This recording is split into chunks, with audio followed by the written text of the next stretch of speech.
Şagirdlər arasında münasibət gərgindir və tez-tez konflikt yaşanır. Nədir konflikt? Mübahisə bəli.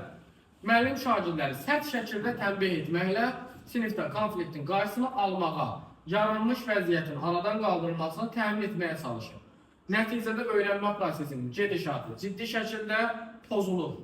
Başa düşdüyü situasiyanı uşaqlar arasında mübahisə baş verir, müəllim də onları sərt şəkildə tənbih edir, nəticədə dərs prosesinin gedişatı pozulur.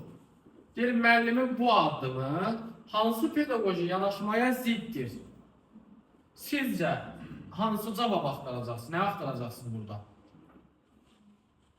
Yəni, sualın cavabını istəmirəm sizdən. Deyirəm ki, bu situasiyadan sizə deyir ki, müəllim bu addımı hansı pedaqoji yanaşmaya ziddir? Nə axtaracaqsınız burada? Necə biləcəksiniz? Yəni, müəllimin yanlışını mı axtarırsınız, düzünü mü axtarırsınız? Yanlışını? Xeyr, əksinə.